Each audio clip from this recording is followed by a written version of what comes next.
All right, joining me now. This is episode 499 of the Sports Illustrated Media Podcast. Usually you save the big guns for 500, but I've got the biggest gun possible for 499. The GOAT, and he's going into the Fox booth next year, Tom Brady. Tom, how's it going? Thanks, my man. 4.99 sounds like a discount or something. $5 that seems like a lot. 4.99, that now you're getting a steal. I would have loved you for the 500th episode, but this was the day you can do this, so this is the day we're doing it. So you had a chance to get a 4.99, then you could have popped someone in at the 4.99 slot and me at the 500. no, So I you were don't. in I don't control of like this, to. Jimmy. No, I don't like to hold the podcast. I like to do it as soon as we can. So, all right. I've got about a billion questions for you. I'll probably get to like 10. So I'm Tell going me. to go rapid fire.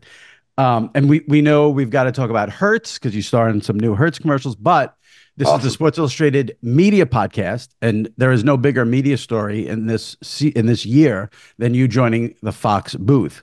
So I'm going to start with a very obvious question. We know what the salary is reported to be. Take that out of it. Why go into broadcasting? Oh, well, first of all, I love the sport. I love having an impact on football. I love being around a team, people. I love achieving at the highest level. Um, I love the competition, sports. I love the way it brings people together. I love having a microphone that's going to reach 30 million people on Sundays a week. I love being a part of the best broadcast in sports. So I think for me, it was a no brainer. And if you want to have an impact on people and you want to have an impact on a sport you love, then you've got to work toward that. So me staying involved in this part of my life and career is something that was very fun for me, and really engaging with the whole Fox broadcast team, Aaron, Kevin, Richie, Rich Russo, Eric Shanks, Brad Zager, the entire crew, meeting all the Fox talent has been just an awesome experience. My daughter is blowing up my Zoom right now. I'm That's sorry. Do I okay. keep going in and out? Can you No, call no, me? you're fine.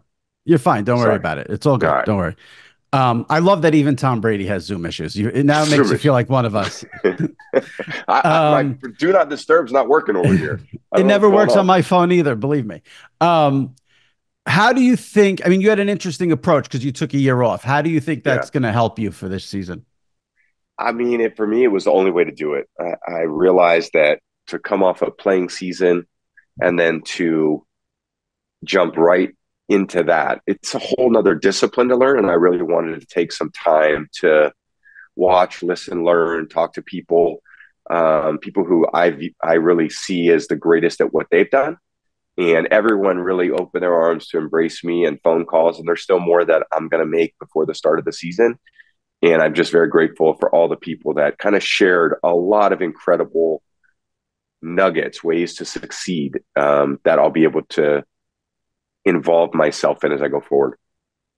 Give me what you think you'll be good at in the booth and what you think you might need to work on or learn or do a little better in the booth. So I think the analysis of what I'm actually seeing will be relatively straightforward for me. It's kind of what I've done every day. I think the preparation is something that I'll really enjoy. I think the important part for me would be, how do I just continue to make it fun for people to enjoy the viewing experience? Sometimes I get a little too serious because I see myself as quarterback Tom Brady, as opposed to let's enjoy a great game of football, Tom Brady. Sometimes I become maybe a little too critical. So I'm trying to make sure that I have the right tone. And I was tough on my teammates. I was tough on Wes and Julian. I was tough on the running backs and the line, and I was fiery and competitive. And I just want to make sure that that doesn't. I'm very specific of how I think the game should be played, and I want to see the game evolve and grow. So That's fascinating for me to hear because as someone who covers this, and I'll be like yeah, one of the dopes critiquing your performance throughout the year, is please. my criticism of analysts across sports for most of them. I think the only one I feel like who doesn't do this is Troy Aikman, but I feel like most analysts are, because a lot of them are ex-players, are afraid to criticize players and refs. And it's interesting to me that you think you might be too critical. So that's good to hear because we at home see something and we think, okay, that was dumb, whether it was by a player or a ref. And you don't have to say it that way, but sometimes announcers just gloss over it. So I guess you're going Sure. to drop the hammer. I think there's a high expectation of how I expect the game to be played because I Right. was there and I saw Coach Belichick and I saw Hall of Famers and I played with them and played against them and I played in big games. And there's just a certain expectation level that I see for really great performers. And I want to see these guys perform really well. But if I, part of the contribution to make is how do I help other people be successful as well? How can I play a role in seeing other people achieve their goals and cross the finish line? So what wisdom can I impart on the game, people, coaches, refs, fans, that they can take from the things that I've learned to say, hey, this is going to help me. All right. One more on the broadcast, and we'll get into Hertz, and hopefully I have time to a couple of fun questions. I've said this in as soon as you made the announcement that you were going to become a broadcaster for Fox.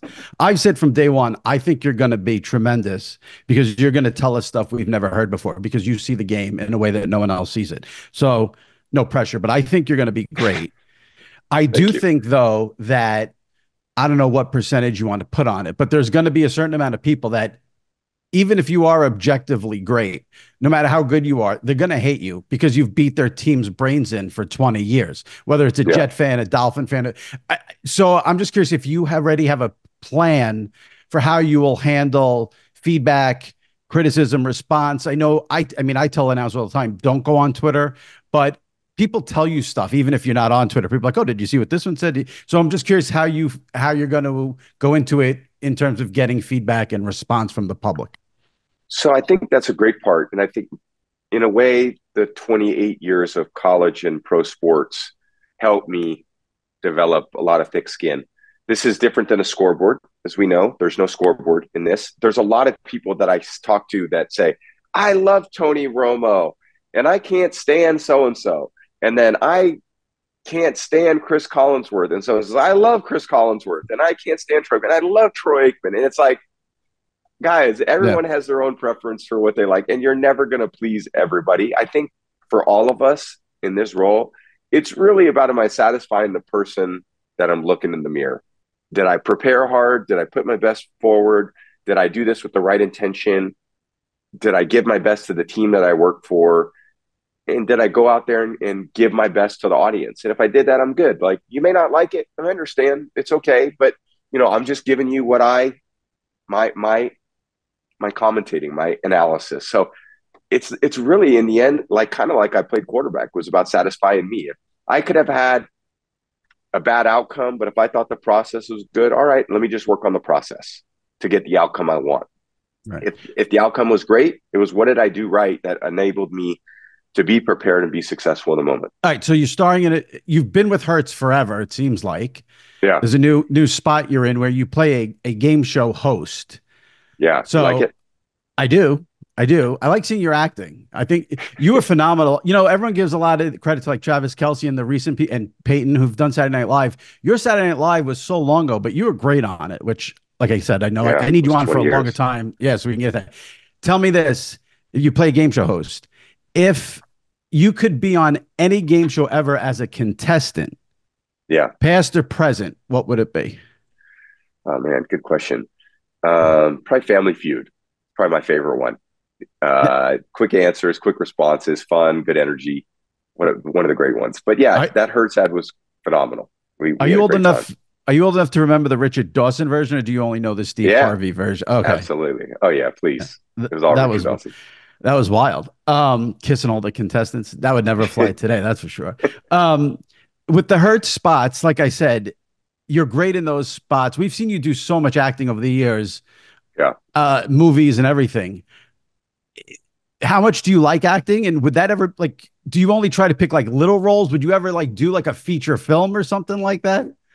I've gotten used to probably the camera a lot more. And then even in this particular campaign, we did the Let's Go campaign, which I loved, but there was a comedic tone to all that we did. This one was a little more customer focused. We talked about skipping a line, earning points, making a really fast, seamless experience for the Hertz customer. So I think for me, it was how do we take all these messaging that we really want and promote it in a really fun way? People are going to be engaged. They're going to enjoy the experience. They're going to obviously have a great experience renting with Hertz, but how can we give something to the audience that they really want? And I think we accomplished it.